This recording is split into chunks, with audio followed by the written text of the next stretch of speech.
खुलुमबाय लोगोफोर एक्चुअली दिनैहाय मोनसे ओरैबायदि साहा बागानावसो दंफैयो बिनिफ्रायसो भिडिअखौ स्टार्ट खालामजेननो नागिरदों जागायजेननो नागिरदों ओरैहायबो साहा बागान आरो ओरैहायबो आंनि उनथिंजायबो साहा बागान थ' दिनैहाय मैयाहाय गर्जन सारनि ना माखासे भिडिअ ओरैबायदि स्पेशल माने कयेकटा बाथ्राखौ साननोबो गोनां नैबे मोनसे बाथ्राखौ लालायनानैनो गोबाङानो दैदेनगिरिफोरा गोबां बाथ्रा बुंलायदों खौसेथिनि बाथ्राखौ लालायनानै थ' जोङो खोनासंनानै लानि सोरनि फाफ्लियाव सोर सिलाय दोननानै गावनो नागिरदों आरो सोर बे पार्टिनि हान्जानि दैदेनगिरिया मा बाथ्रा बुंदों आरो सोरनि फाफ्लियाव दोननानै सोर हान्जाया सिलाय गावनो नागिरदों नङा होमबा बे आंनि राव नङा बिथां गर्जन मुचाहारी सारनि राव थ' लोगोफोरजों बिदिब्ला नायनानै लाग्रोनिसै दिनै क'क्राझार जिल्ला एसटिसिएल डिपार्टमेन्टनि आन्डाराव जोङो बे पर्बतजरा बासबारियाव मोनसे एग्जिकिउटिभ रिसाफल कमिटि ब्लक रिप्रेजेन्टेटिभ कमिटिनि मेल लानाय जादों बिथां राजेश ब्रह्म बिथां प्रेसिडेन्ट एसटिसिएलनि नेतृत्वआव आरो जोंहा जेनेरेल सेक्रेटारि फोरमायहां बिथांनि नेतृत्वआवहाय दा जोङो मोनसे खोथाखौहाय पर्बतजरा दंफां दाननो थांबोला साल जरा माखु जरा लाबो आदा लारु बान्दार पर्बतजरा होनोबा जोङो जोहोलाव नीलेश्वर ब्रह्मनि प्रथम बर' रेडिअ रेकर्डनि खोथाफोरखौ जों गोसोखाङो पर्बतजरा होनोबा जोङो जारिमिनारि रुपसि एयारपर्टनिफ्राय नैथि बिश्व जुद्धआव लास्ट रिफिउलिं सेन्टार नागासाकि हिर'शिमाखौ भुम बेफोर खोथाया जोंनि गोसोआव फैयो नाथाय जोंनि बर' लिडार आन्दलनकारिफ्रा मा खालामो गावसिनि बेक्तिगत इग'खौ लानानै माखासे बाथ्राफोरखौ बुङो आं गोसोआव दङ राजेश भाई जेब्लानाखि बिपिएफनिफ्राय इउपिपिएलनि मोनदां रबिराम बिथाङा नैबे पर्बतजरा समस्तिनिफ्राय एमसिएलए जानानै थाङो अब्ला बिपिएफआ होनबाय नोंसोरो पर्बतजरानि रायजोफोर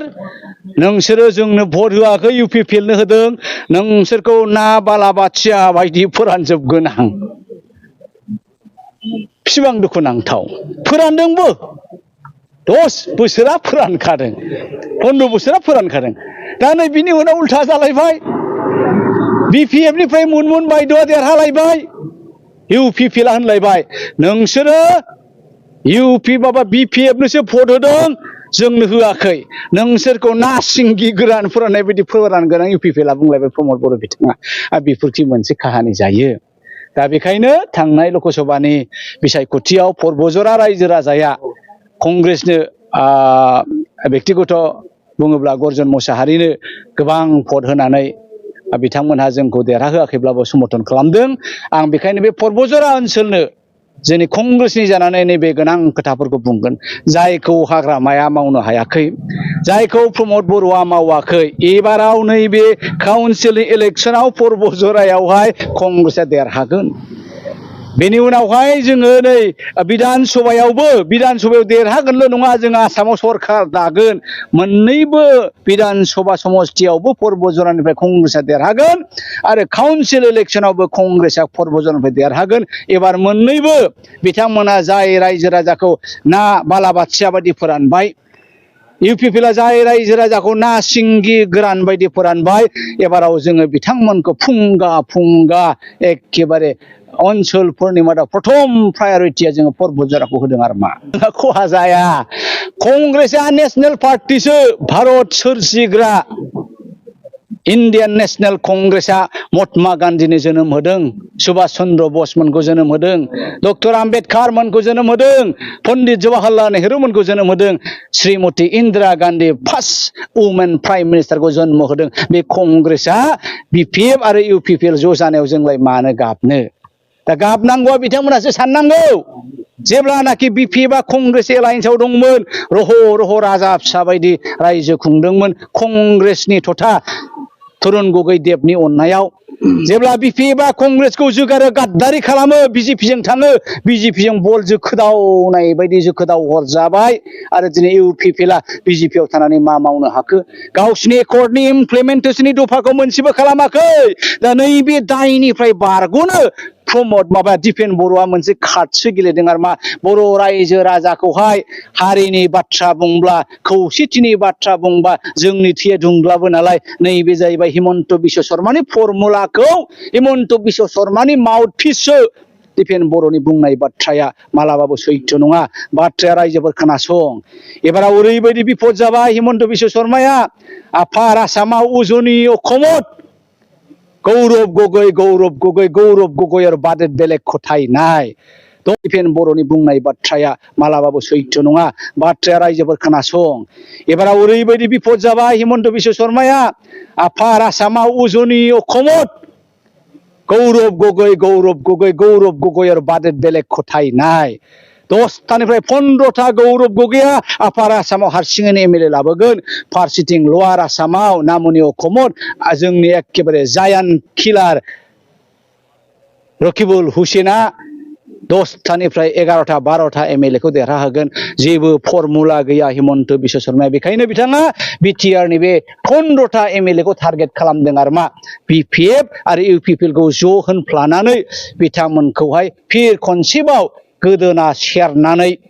हाजि दग्लानि सिगुननि जानाय आदारखौ सेख'नाय बायदि जानायनि फर्मुलासो बावहाय जेबो सैथोथा आरो इमोसन बिबेक जानांगौनि बाथ्रा गैया खनसेबाव हिमन्त बिश्व शर्माया बिपिएफ आरो इउपिपिएल खौ थगायनोसो नागिरदों बिबारा बेनोथ' बुद्धिया बेना आखला बेबायदिनोथार हिमन्तआ एखे मालाय हालौनायाव एखे सैमानि आगान अमा हालौनायाव सैमानि आगान बेनि अनगायै जेबो नङा रायजोफोर साबधान बे बिजेपिया सारा भारतखौ धंस खालामबाय नै रायजोफोर माबा स्मार्ट मिटार आंना मासाव मा जायोमोन आवगायनि मिटारावहाय 400निफ्राय 800 एबार 4,500 फैदों मैया दाखालि मोनसे निउसाव नायदों बिहाराव सासे एखे दरिद्र बिपिएल फेमिलिनि व्यक्ति 31 लाखनो बे स्मार्ट मिटार जाखारदों बे बिजेपिया गोदोनि जमिनदार सासनखौ लाबोफिननो नागिरदों लैंडलर्ड सासनखौ बिथांमोना लाबोफिननो नागिरदों बेखायनो the common people must be aware This is the design of Mr. Hemanta Biswa Sharma that he want to rule us. जोंनि फाफ्लियाव गाखोनानै जोंनि फाफ्लियाव होनानै सोरखौबा गावनोसो टारगेट लादों हाग्रामानि फाफ्लियाव होनानै बियो प्रमद बर'खौ थेव गावगोन प्रमदनि फाफ्लियाव होनानै बियो हाग्रामाखौ थेव गावगोन आरो हिमन्तआ दबदफनि खालामनानै बाहाय रायजो सासन खालामनोसो नागिरदों नाथाय कंग्रेसआ मालाबाबो बिदि नङा कंग्रेसआ गासैबो जनगोष्ठीखौ मदद होग्रा कंग्रेसनि आमोलाव हेतेश्वर शइकियानि आमोलाव जोङो बिएसि जोनोम होदों तरुण गगैनि आमोलाव तरुण गगैया होनदों बिथाङा बिटिसिखौ जोनोम होदों दिनै बिजेपिनि आमोलाव बिटिआर जोनोम होनाया मा जाखो